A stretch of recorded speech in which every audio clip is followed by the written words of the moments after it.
Not with that, good evening, and hey, what a time to be alive because we are back here on the NFL Cymru podcast post Super Bowl 60. We're going to be recapping what happened in Santa Clara. What are we around just under 48 hours? And hey, what a time to be alive, Gito, because let's be honest, we woke up yesterday and the New England Patriots weren't Super Bowl champions. And I know I'm going to be a massive New England Patriots hater for the next, half an hour, how long it takes, Gito.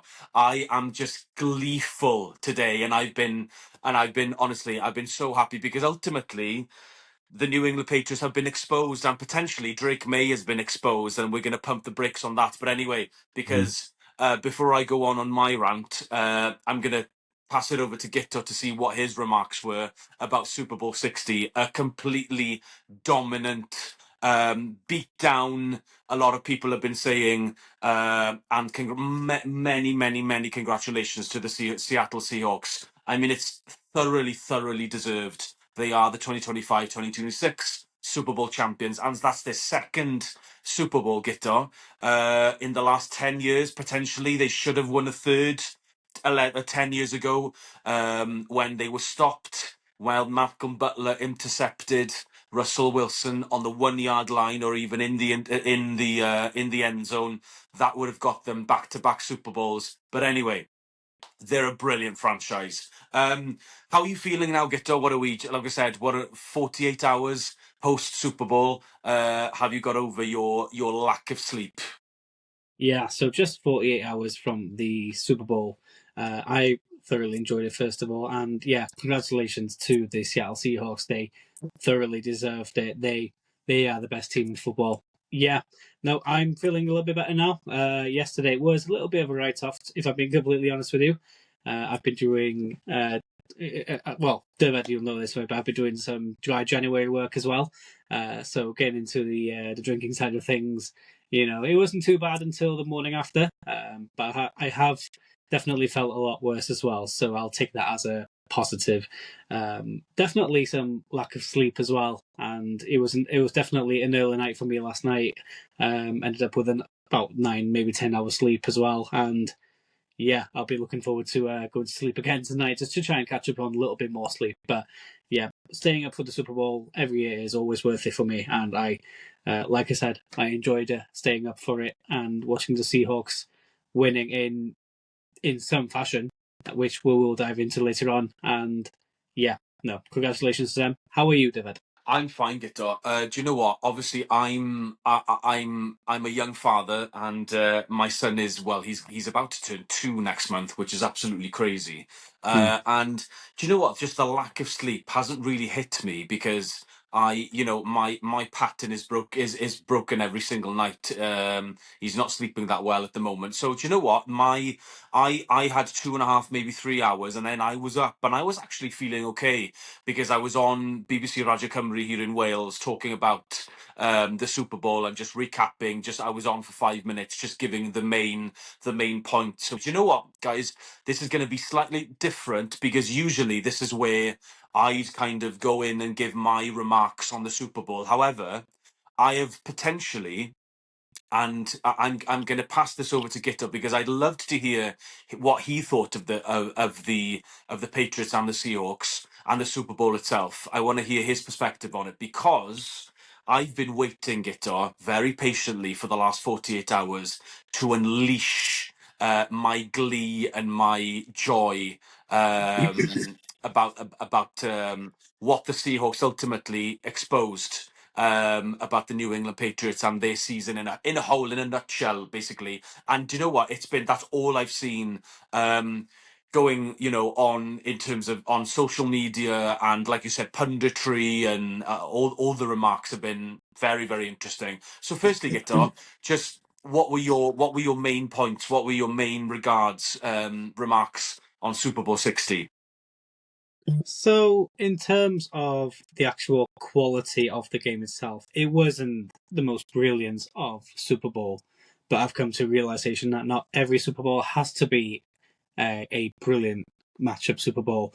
They say obviously offenses wins you games, but the defenses wins you championships.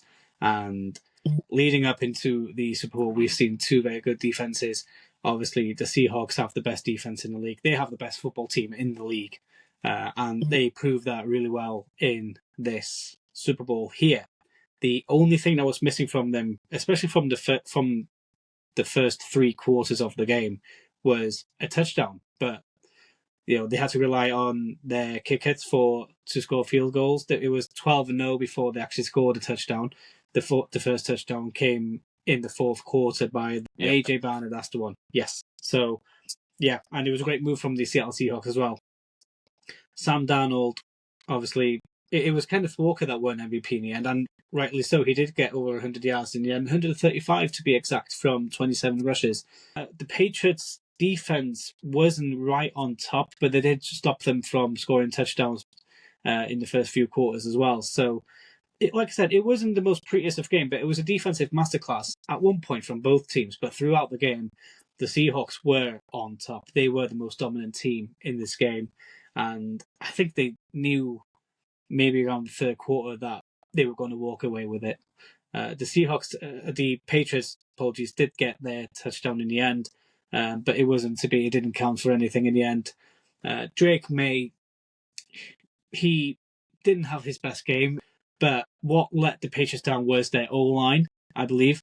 And Will Campbell had one of his worst games as well. But the Patriots O-line was weak. They looked broken. The Seahawks made easy work of them. 2 interceptions in that game. And yeah, this shows how good the Seahawks really are. And to think as well that they had the more difficult approach leading into the Super Bowl with their running, and the Patriots as well.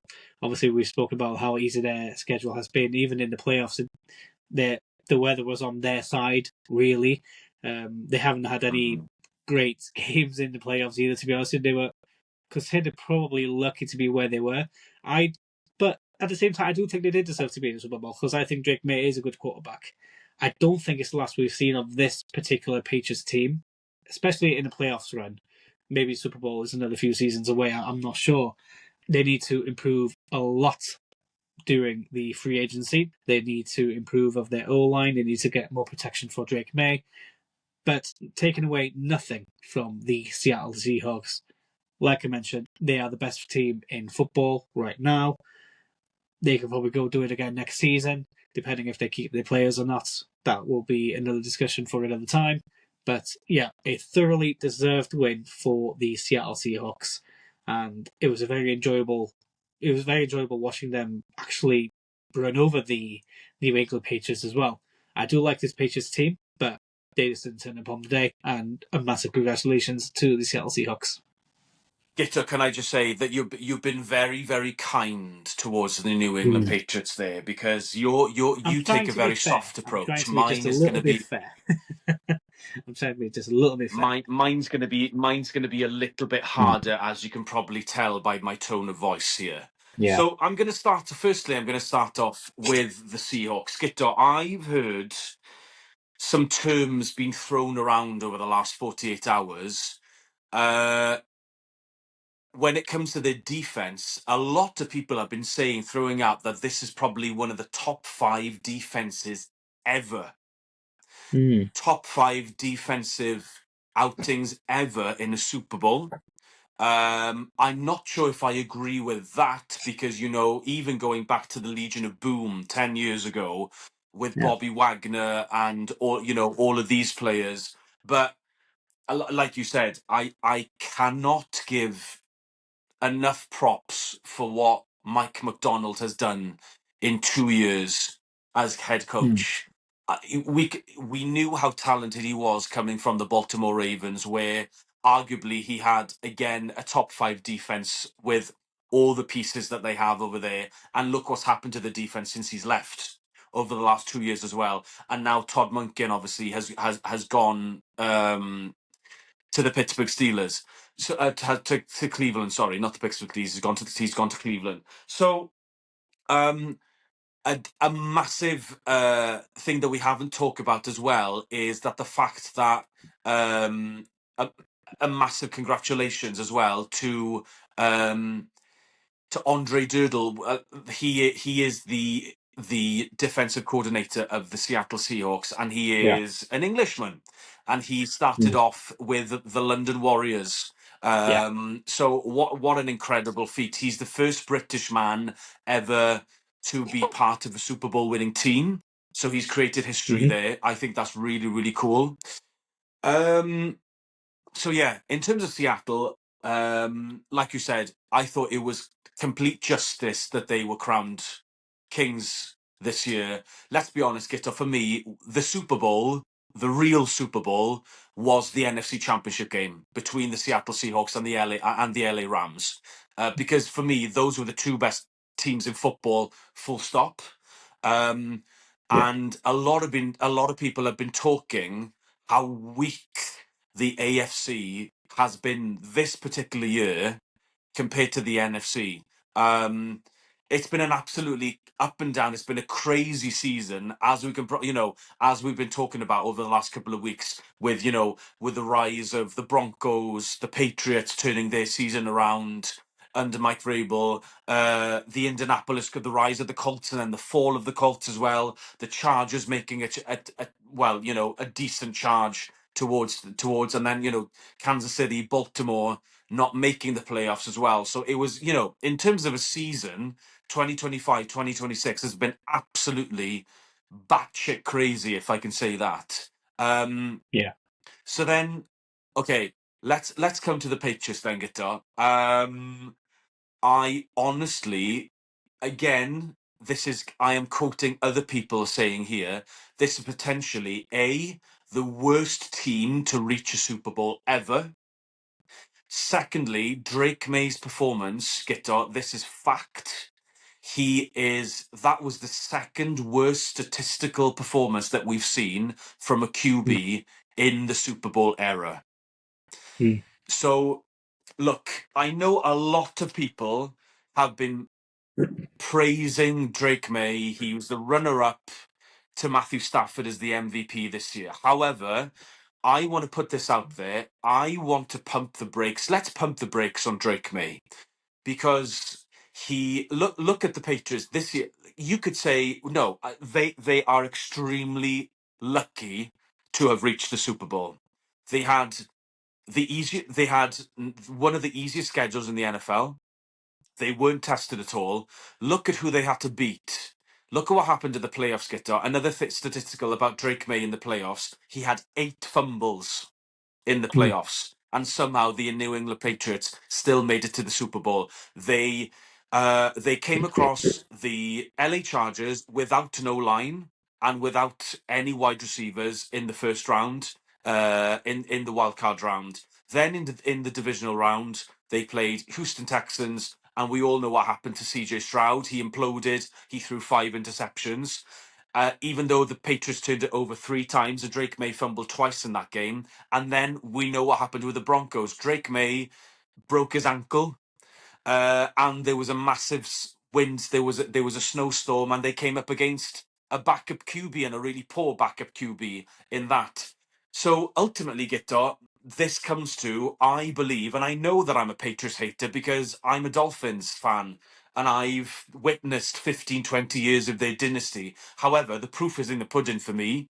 The proof is in the stats. They were probably one of the worst teams to have reached a Super Bowl. One of the worst outings that we saw from a team in the Super Bowl. And let's talk about their O-line. Oh my God.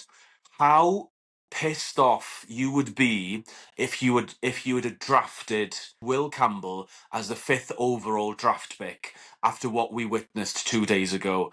He was on skates all night, Gitter. He is going to be Mm. seeing Demarcus Lawrence in his sleep, in his nightmares for a good week and a half. And it was just, I think it was a really, really poor team effort all around. They didn't, let's be honest, outside of Stephon Diggs, they didn't have any wide receivers. I don't think much of Hunter Henry, with all due respect, as a as a tight end prospect. Their defense is decent. I'll give them that. I thought Milton Williams was excellent. However, he should have had 4 or 5 sacks, and I think he only had 1. And I'm going to give a lot of praise for Sam Darnold for avoiding a lot of these sacks, Drake May completely imploded, like you said, through 2 interceptions. He lost the fumble as well, which was very, very costly. And I've never seen deer in the headlights as I saw with Drake May. I might be extremely harsh on him right here, but I think I have to say this, and I have to put this because statistically all this happened, and I'd be very, very intrigued to see what happens next season, because you know what's going to happen next season, Gito, is that the Patriots now are going to have one of the toughest schedules in the NFL in the regular season for 2026. So let's see how they react. That's all I'm going to say. So yeah, rant over for now. Yeah. No, so just a quick note on Drake May quickly as well. There was one particular play that I keep looking back to. It was I think it was in the third quarter or fourth quarter.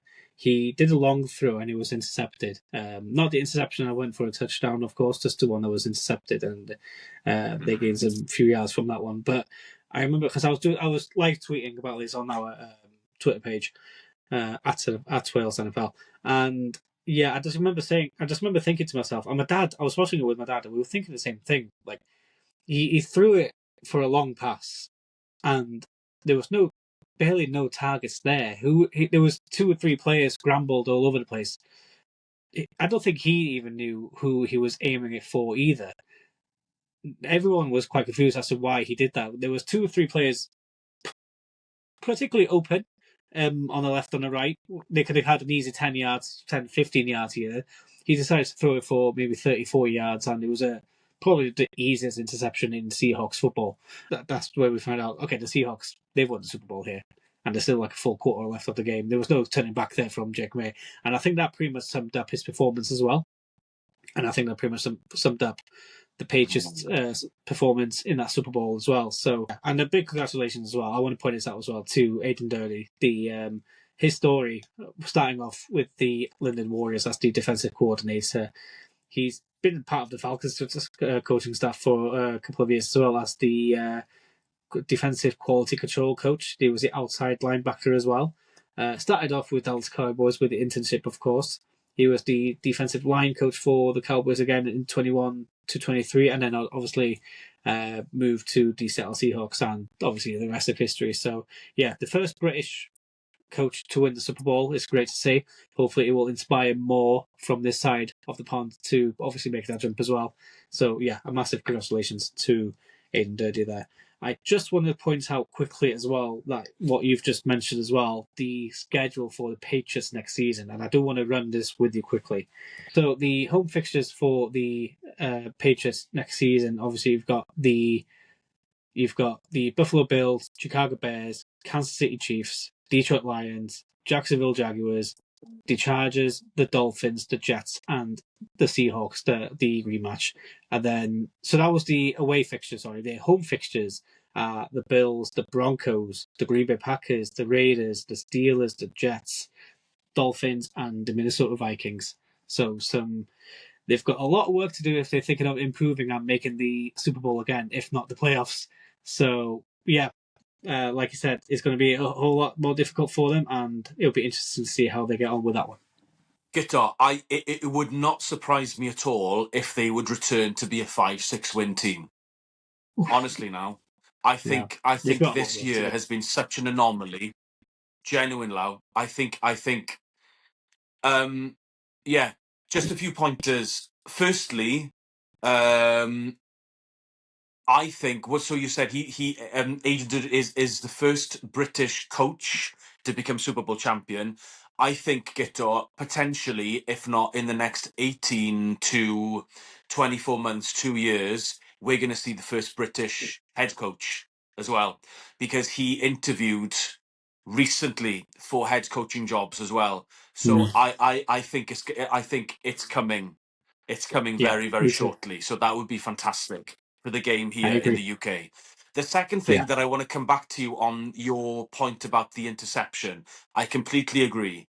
It was a throw to anything, but you know what? It was a pattern, because he'd been battered on the line of scrimmage throughout those 3 quarters. By the end, his head was scrambled, Guitar. He didn't know where to throw. And that throwaway, I, I, I think there was coverage actually of when he came to the sideline after throwing after throwing that first interception, or maybe it was a second one, I can't remember. And before then, Mike Vrabel had been coming up and been really, really, positive, patting him on the back, making him feel, basically trying to encourage him to keep going. When he came off the field, he didn't say anything. He just literally he patted himself on the back and he just said, basically, it's done. It's one of those days.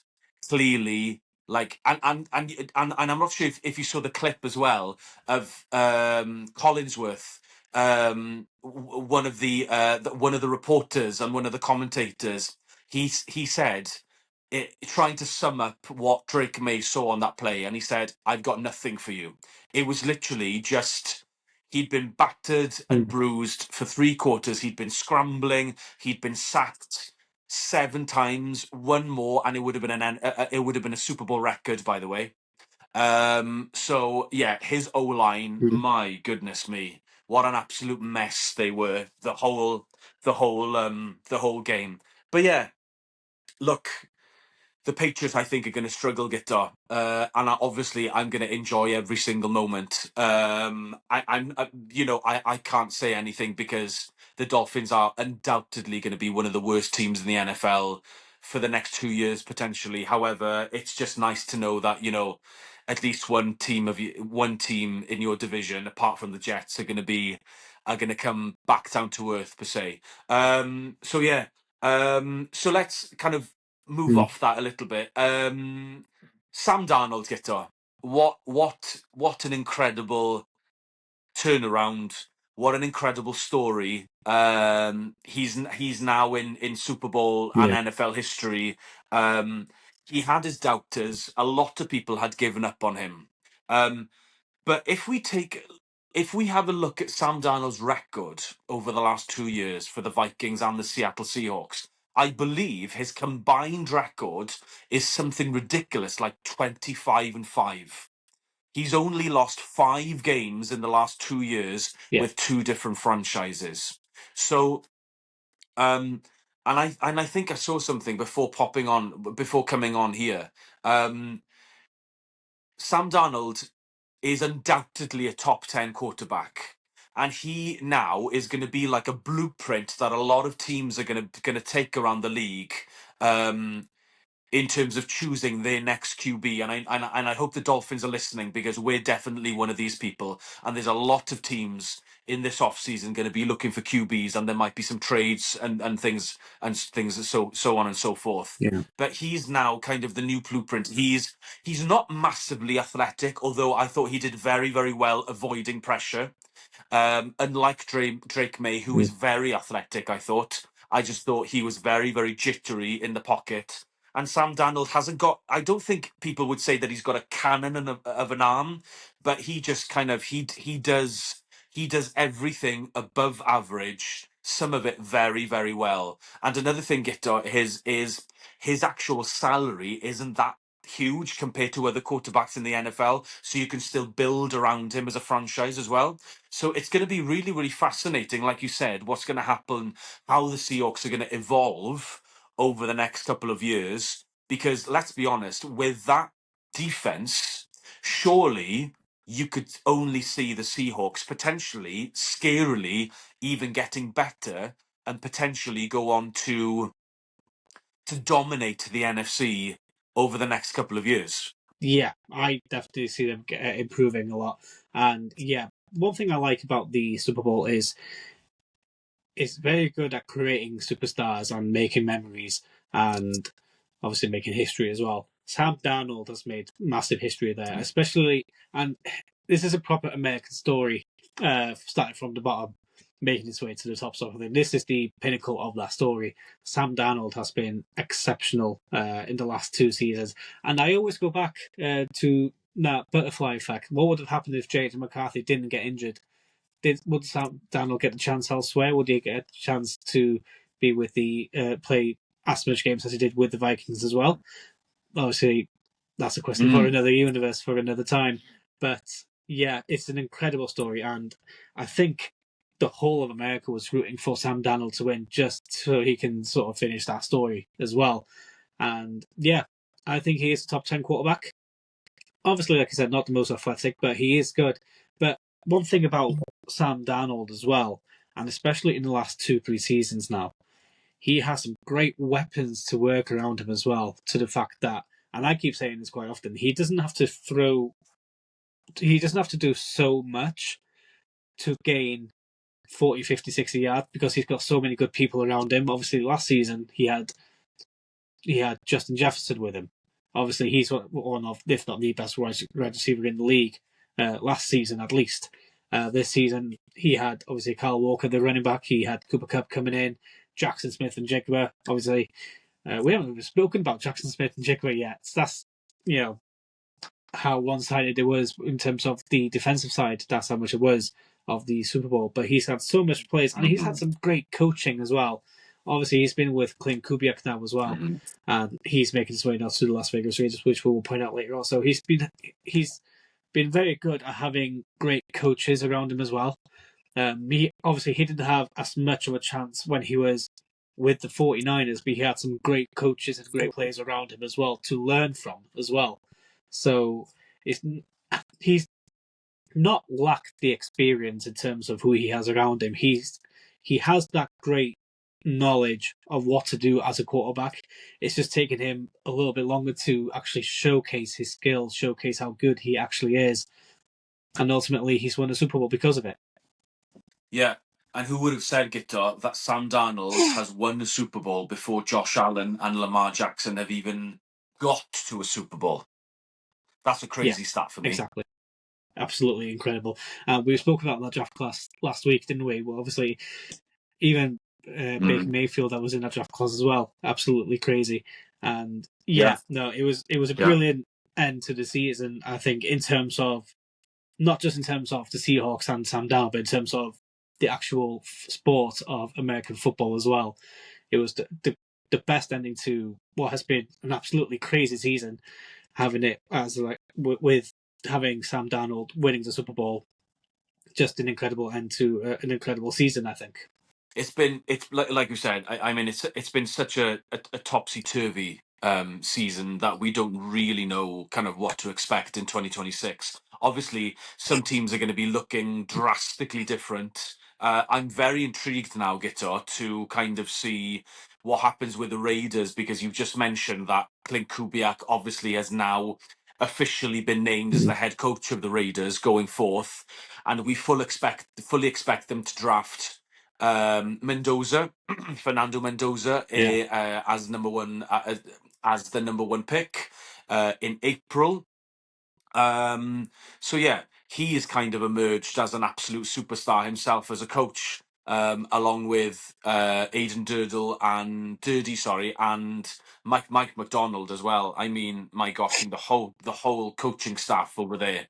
I believe another stat that I heard, Gito, as well, is they've got a few former head coaches as part of their backroom staff as well, which is, brings all their knowledge and all that experience together. So it's just, like you said, Yeah. for me, it was just the best football team, the most complex and the most complete football team, as you say, apart from the Rams, ultimately won the Super Bowl. And that doesn't always happen. Especially we've seen over the last couple of years with, potentially the Chiefs winning. Maybe they weren't kind of the most complete teams. They have been some seasons when they won the Super Bowl, and you could say that about the Eagles as well, because the Eagles are so up and down, they're so inconsistent at the moment, and it's going to be a fascinating off season for them, because a lot of change in terms of OC and DC over there. But yeah, that's obviously to come. So there we are, Gito. I mean, I've said everything pretty much in terms of what we saw on the field. However, we're going to do something different. I asked Gito just before we pressed record, actually, and I've stolen this, by the way, from another soccer or football podcast that I watch during that I do for my work as a sports commentator and analyst. So they basically have one shout out and one beef. So, Guto, I'm going to throw this to you. First of all, what's your shout out? It can be anything. It could be a player, it could be a coach, it could literally be anything to do with the Super Bowl. I think we have to give a shout out to Bad Bunny, who performed. Okay. First of all, being reported the most, I believe it's the most viewed halftime show, breaking last year's record for Kendrick Lamar. I personally enjoyed it. It's important to talk about as well, especially with what's going on in America at the moment, with the whole presidency, with the whole ICE situations. There's a lot of hate, and not just America, but around the world as well. So I believe this halftime show, and obviously the powerful message that was showcased on the big screen, was the only thing more powerful than hate is love, and I believe that is very true as well. So I do think we need to give a good shout out to Bad Bunny. First of all, it was a great performance. I personally enjoyed Kendrick Lamar more last year because I thought that was the more entertaining halftime show. But taking away nothing from Bad Bunny, I think I did really enjoy Bad Bunny, and I've listened to a couple of songs in the past, of course, but I don't know every song that he knows. But obviously, he doesn't sing a word of English either. Lady Gaga made an appearance. I'm a fan of Lady Gaga. Guilty, not guilty. And but yeah, overall, I think the halftime show overall was it was quite powerful, quite moving as well, and yeah, it raised a powerful message, and it's very true. So, what was your take on the halftime show? Well, Guto, first of all, it was a brave call from the NFL or whoever, gave the nod to Bad Bunny to perform, because obviously he won a Grammy 10 days ago. So you could look at it that side. Yeah, And it doesn't shock me at all, especially bringing some more in terms of Latin America involved with the Super Bowl. I'm not surprised at all that he's broken all the records in terms of the views. And yeah, ultimately it was political, but like I said, it was a brave call, because we have to remember here what Bad Bunny's background is. He's from Puerto Rico, and he yeah, hasn't recently been performing in the United States because of, well, what he's been saying, the backlash that he's received, and he's a little bit worried that if people, in terms of, we're talking about immigration and what's going on, even here in the UK, where people are scared to go to concerts because they're worried that they're going to be caught by these people like ICE especially, and they're going to be deported. So that was the first time that he's performed on American soil for a long time. And let's be honest, Guto, he's the first artist as well to perform a whole set in Spanish or other than the English yeah, language. And that's a massive statement as well, because I thought it was quite relevant. At one point at the end of his set, he listed a lot of the South American countries along with United States, and he said, "This is the real America." And I thought that was as along with the slogan that you just said that was up on the jumbotron. I thought that was a very, very powerful message. And obviously, we immediately had the reaction from Trump saying that this was an absolute outrage. It was a disgrace. This was very anti-American, anti-patriotic, and things like that. Well, and I thought that was absolutely fantastic, and I thought it was absolutely beautiful. But anyway, we won't go down that political line any further. My shout out, Guto, roughly along the same lines, goes to Charlie Puth. For those of you who don't know Charlie Puth, you should know who Charlie Puth is, because he's an absolute genius. I want to say that is probably one of the best renditions of the Star Spangled Banner that I've ever heard. And I know that we've had yeah. Whitney Houston in the past, um, but I thought his performance and his take on the American national anthem was extremely moving. It was beautiful. He brought some jazz into it. He brought some soul. And I thought the cameraman, did you see the shot at the end where he was holding that last note and the aeroplanes were coming over him, and you could see the effect that it took on him. It was almost like a breathless moment. And you know what, Gito? I think I said this on the radio on Monday morning. Without doubt, it is the pinnacle of the sporting world for me, of the sporting calendar. And in terms of entertainment, nothing comes close to the Super Bowl. And that national anthem, that shot at the end of Charlie Puth, just literally holding that last note, looking at all these planes flying above the stadium. Oh my God, absolutely incredible. That is the Super Bowl in just one image there. Yeah. So my shout out goes to Charlie Puth, and I'd love to see him in concert one day. I think he's a genius. That shot of the airplanes, it looked like it came from the clouds and just went when it was like flying past. Yeah, I remember watching it and we were just, gobsmacked really. It was such a special moment. And yeah, the pinnacle of Spine sports tingling. in Yeah. America as well. The pinnacle of America. It was incredible.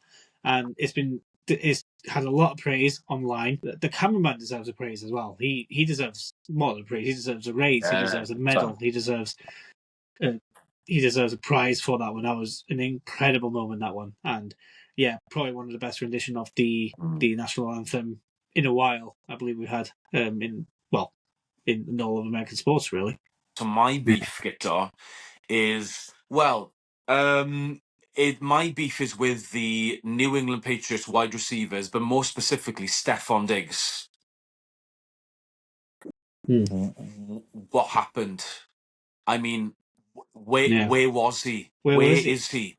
I think he caught one pass for 8 yards. Because Stephon Diggs likes to talk the talk. And you know what? He's been a great asset, ironically, for me in my fantasy league this year. And his overall, I think his connection with Drake May has been pretty good. But coming into this game, Guitar, I mean, he absolutely vanished into thin air, and so did the wide receivers outside of Matt Collins catching two really really good catches and one touchdown. I think the wide receiver room at New England has been absolutely shocking for 3 or 4 seasons. So I think if I was them, I'd definitely target you. You have to target that a wide receiver in the draft, surely, or even in free agency. I mean, because they, like I said, they were clearly exposed, and especially for me, just Stephon Diggs, just basically doing a Houdini act on the biggest stage of all in the Super Bowl, I thought was absolutely hilarious. So that was my beef, basically. Like we just said, then where was he? He wasn't even there. I remember seeing the clip of him giving his teammates a pep talk after one of their many third downs that they didn't complete, and he was the one giving the pep talk. But then Mike Vrabel just kind of interrupted him and did the pep talk himself. So obviously, I don't think he has a lot of influence as a leader in that team, to be quite honest with you. So I do think they'll have to improve it in their wide receiver room as well. I personally did, obviously, I've bragged about how good it was to pick him, and he's been pretty good all season, but obviously when the game mattered in the end, when the Super Bowl was on the line, he just didn't turn up. Not a whole lot of the team, the O-line didn't turn up either, so they're going to have to improve quite a lot in this off-season if they think they'll have to compete again next season. So be quite interesting to see. I believe he only did sign a 1-year contract, so I will be keeping a close eye on that one if they decide to move him on or if they decide to keep him again for another season or two. We'll have to wait and see. Maybe his time with the top team is up. I don't know. That's maybe a conversation for another time, but I don't envy your pick there for a bad shout. So to be honest with you, I think questions needed to be asked about him, and we'll wait and see what happens with him.